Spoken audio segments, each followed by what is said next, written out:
کہ مدارس اسلامیہ کا جو قیام عمل میں آیا ہے، ازہر ہند دارالعلوم دیوبند ہو یا اس کے نہج پر قائم ملک میں ہزار یا دنیا میں ہزار مدارس ہوں یا دیگر مدارس اسلامیہ اور مکاتب دینیہ ہوں، ان تمام اسلامی مدارس اور دینی مکاتب کے قیام کا اولین مقصد قرآنی اور نبوی علوم میں ایسے باکمال افراد کو پیدا کرنا ہے جو مہارت رکھنے والے ہوں، اختصاص رکھنے والے۔ اس کے بالمقابل جو عصری درسگاہیں ہیں، مسلم یونیورسٹی علی گڑھ ہو، جامعہ ملیہ اسلامیہ ہو، یہ ملک میں پھیلی ہوئی دیگر یونیورسٹیز ہوں، کالجز ہوں، ان کے قیام کا مقصد ماڈرن ایجوکیشن کی فیلڈ میں ماہر و باکمال افراد کو پیدا کرنا ہے۔ اولین مقصد یونیورسٹیز کا اور کالجز کا یہی ہے۔ اب اگر کوئی ایسا لائحہ عمل بن پاتا ہے، کوئی ایسا نصاب تشکیل پا جاتا ہے جس پر عمل کرنے کے نتیجے میں ایسے افراد پیدا ہو سکیں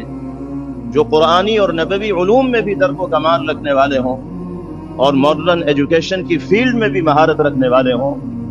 تو اس کا خیر مقدم کیا جائے گا، استقبال کیا جائے گا اور اس طریقہ کار کو اختیار کیا جائے گا۔ جہاں ماہرین شریعت کی ضرورت ہے، وہیں ماڈرن ایجوکیشن کی فیلڈ میں مہارت رکھنے والے افراد کی بھی ضرورت ہے۔ دونوں میدانوں میں ماہرین کی ضرورت ہے۔ ہم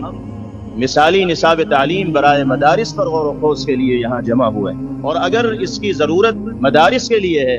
تو جو مسلم ماڈرن ایجوکیشن کے ادارے ہیں ان میں بھی اس کی ضرورت ہے کہ وہاں ایسا مثالی نصاب تعلیم وضع کیا جائے کہ ان اسکولوں اور کالجوں میں پڑھنے والے ہمارے بھائی بہن قرآنی اور نبوی علوم میں بھی مہارت حاصل کرنے والے۔ اگر ہم مدرسے میں ایسے مثالی نصاب تعلیم کو وضع کرنا ضروری سمجھتے ہیں کہ جس کو پڑھنے کے نتیجے میں طلبہ مدارس ماڈرن ایجوکیشن کی فیلڈ میں ماہر بن جائیں،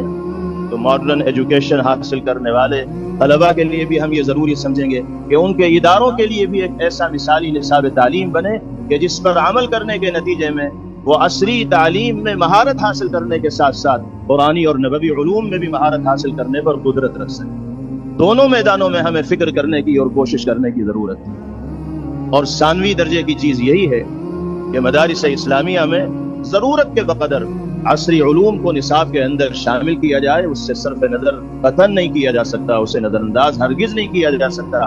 حالات اور زمانے کے تقاضوں کو پیش نظر رکھتے ہوئے ضرورت کے بقدر عصری علوم کی شمولیت ہو اور پوری توجہ اور دلچسپی کے ساتھ طلبہ مدارس کو وہ علوم پڑھائے جائیں، لیکن ہم پھر یہی کہیں گے کہ اختصاص جو مقصد ہے مدارس اسلامیہ کے قیام کا وہ ہر حال میں باقی رہنا چاہیے، تاکہ ماہرین شریعت اور ترجمان شریعت پیدا ہوتے رہیں اور امت کی صحیح اور درست رہنمائی کا فریضہ انجام دیتے رہیں۔ اللہ تعالی ہم سب کو صحیح سمجھنے کی اور صحیح فیصلے کی توفیق نصیب فرمائیں اور راہ راست پر باری تعالی ہم سب کو گامزن فرمائیں۔ وآخر دعوانا ان الحمد للہ رب العالمین۔